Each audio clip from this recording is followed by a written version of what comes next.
नमस्कार दोस्तों, मैं सिमलीन कौर अरोड़ा आपका स्वागत करती हूँ मेरे YouTube चैनल विद्यालय रैप्चर पर। दोस्तों, आज हम पढ़ेंगे फिजिकल एजुकेशन का chapter number 2 sports and nutrition. पिछले वीडियो में हमने कवर अप करे थे इस चैप्टर के बेसिक्स टॉपिक जो है balance diet, nutrition, nutrients, goal of nutrition और स्पोर्ट्स न्यूट्रिशन। आप जानते ही हैं कि बेसिक्स कितना ज़रूरी होते हैं एक चैप्टर को फर्दर स्टडी करने के लिए। तो अगर आपने वो वीडियो नहीं देखा, उस वीडियो का लिंक डिस्क्रिप्शन में अवेलेबल है। आप जानते हैं हमारी डाइट हमारे लिए कितनी ज़रूरी होती है। और डाइट क्यों ज़रूरी है? क्योंकि उसमें मिलता है हमें न्यूट्रिशन। न्यूट्रिशन दो कैटेगरीज में बांटा गया है। पहली है मैक्रोन्यूट्रिएंट्स और दूसरी है माइक्रोन्यूट्रिएंट्स। आज इस वीडियो में हमें डिस्कस करेंगे कि मैक्रोन्यूट्रिएंट्स और माइक्रोन्यूट्रिएंट्स क्या होते हैं। मैक्रोन्यूट्रिएंट्स क्या होते हैं? मैक्रोन्यूट्रिएंट्स में मुख्य रूप से कार्बोहाइड्रेट्स, प्रोटीन्स और फैट्स शामिल होते हैं और पानी भी होता है जिसकी बड़ी मात्रा में आवश्यकता होती है। मैक्रोन्यूट्रिएंट्स का मुख्य कार्य बॉडी में एनर्जी प्रदान करना होता है। मैक्रोन्यूट्रिएंट्स में कार्बन, ऑक्सीजन, हाइड्रोजन और नाइट्रोजन शामिल है। माइक्रोन्यूट्रिएंट्स क्या होते हैं? माइक्रोन्यूट्रिएंट्स में मुख्य रूप से विटामिन्स और मिनरल्स शामिल होते हैं जिनकी आवश्यकता कम मात्रा में होती है। हालांकि मैक्रोन्यूट्रिएंट्स के साथ साथ माइक्रोन्यूट्रिएंट्स भी आवश्यक हैं। Micronutrients chlorine, iron, manganese, zinc, boron, sodium, copper, molybdenum और निकल हैं। अब हम डिटेल में पढ़ेंगे मैक्रोन्यूट्रिएंट्स के बारे में। तो मैक्रोन्यूट्रिएंट्स में आते हैं कार्बोहाइड्रेट्स, फैट्स, प्रोटीन्स और वाटर के बारे में तो आप जानते ही हैं। तो अब सबसे पहले पढ़ेंगे कार्बोहाइड्रेट्स। व्यायाम के दौरान एनर्जी प्रदान करने के लिए कार्बोहाइड्रेट्स की आवश्यकता होती है। कार्बोहाइड्रेट्स ज़्यादातर मसल्स और लिवर में स्टोर्ड होते हैं। जटिल कार्बोहाइड्रेट्स खाद्य पदार्थों में पाए जाते हैं जैसे कि पास्ता, साबुत अनाज, ब्रेड और चावल। ये हमें एनर्जी, फाइबर, विटामिन्स और मिनरल्स प्रदान करते हैं। इन खाद्य पदार्थों में फैट कम होता है। इस तरह के सिंपल शुगर्स जैसे कि सॉफ्ट ड्रिंक्स, जैम, जेली और कैंडीज बहुत अधिक कैलोरीज प्रदान करती हैं, लेकिन वे विटामिन, मिनरल्स और अन्य पोषक तत्व प्रदान नहीं करती। दूसरा मैक्रोन्यूट्रिएंट है फैट्स। फैट्स हमें बाकी पोषक तत्वों के मुकाबले ज़्यादा एनर्जी प्रदान करते हैं। 1 ग्राम फैट 9 कैलोरी के बराबर होता है। स्टोर्ड फैट्स का 1 पाउंड लगभग 3600 कैलोरीज ऑफ एनर्जी प्रदान करता है। सैचुरेटेड फैट्स मुख्य रूप से एनिमल सोर्सेस में पाए जाते हैं जैसे कि अंडे, पनीर, मक्खन, दूध में पाए जाते हैं।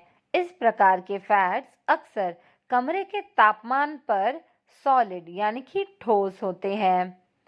और अनसैचुरेटेड फैट्स में मोनोसैचुरेटेड फैट्स और पॉलीसैचुरेटेड फैट्स शामिल होते हैं जो आमतौर पर प्लांट सोर्सेस में पाए जाते हैं और लिक्विड होते हैं कमरे के तापमान पर।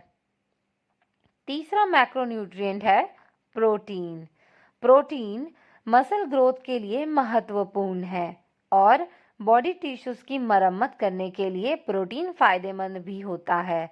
प्रोटीन का उपयोग शरीर द्वारा एनर्जी के लिए किया जा सकता है, लेकिन केवल तब जब कार्बोहाइड्रेट स्टोर का इस्तेमाल हो चुका होता है। केवल स्ट्रेंथ ट्रेनिंग और व्यायाम से ही मसल का साइज में बदलाव आ सकता है। एथलीट यहाँ तक कि बॉडी बिल्डरों को भी मसल्स ग्रोथ का समर्थन करने के लिए थोड़े प्रोटीन की आवश्यकता होती है।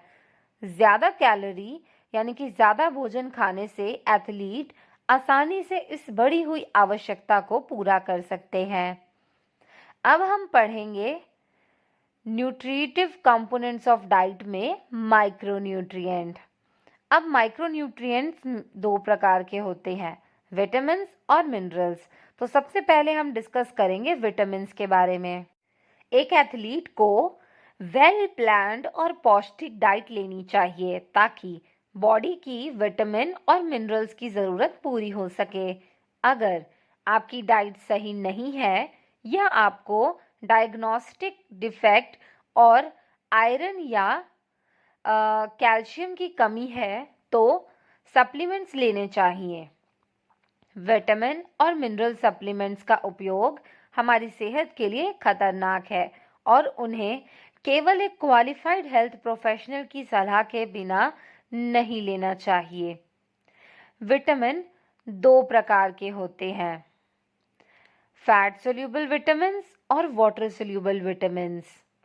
ध्यान रहे गाइस, अगर आप किसी तरह के सप्लीमेंट्स लेते हैं तो कृपया उसे एक क्वालिफाइड हेल्थ प्रोफेशनल की सलाह से ही लें, किसी और की सलाह से ना लें जो उस फील्ड में प्रोफेशनल नहीं है। अब हम पढ़ रहे थे कि विटामिन दो प्रकार के होते हैं, वो है फैट सोल्यूबल विटामिन और वाटर सोल्यूबल विटामिन्स। अब फैट सोल्यूबल विटामिन्स क्या होते हैं? ऐसे विटामिन जो कार्बन, हाइड्रोजन और ऑक्सीजन से बने होते हैं और फैट सोल्यूबल यानी कि फैट्स में घुलनशील होते हैं, जैसे कि vitamin A, vitamin D, vitamin E और विटामिन के। ये फैट सोल्यूबल विटामिन्स हैं। वाटर सोल्यूबल विटामिन्स क्या होते हैं? विटामिन जो कि नाइट्रोजन और सल्फर से बने होते हैं और वाटर सोल्यूबल यानी कि पानी में घुलनशील होते हैं, जैसे कि विटामिन बी कम्प्लेक्स और विटामिन सी। दोस्तों, फैट सोल्यूबल विटामिन्स और वाटर सोल्यूबल विटामिन्स डिटेल में हम अगले वीडियो में करेंगे। अब हम पढ़ेंगे मिनरल्स। मिनरल्स में वह तत्व होते हैं जो हमारी बॉडी के लिए कम मात्रा में आवश्यक होते हैं, लेकिन यह शरीर के उचित विकास और कामकाज के लिए आवश्यक हैं। मिनरल्स की कमी से स्वास्थ्य पर गंभीर प्रभाव पड़ सकता है। उदाहरण के लिए, अगर कोई व्यक्ति लंबे समय से वह खाद्य पदार्थ नहीं ले रहा जिससे उस व्यक्ति की आयोडीन की कमी पूरी हो सके, तो उस व्यक्ति को थायराइड ग्लैंड डिसीज हो सकता है। मिनरल्स जो हमारी बॉडी के लिए आवश्यक हैं उनमें से कुछ हैं iron, calcium, iodine, potassium, sodium, phosphorus, zinc, copper और फ्लोरीन। इन सभी को हम डिटेल में अगली वीडियो में कवर अप करेंगे। वीडियो देखने के लिए धन्यवाद और जुड़े रहिए मेरे साथ।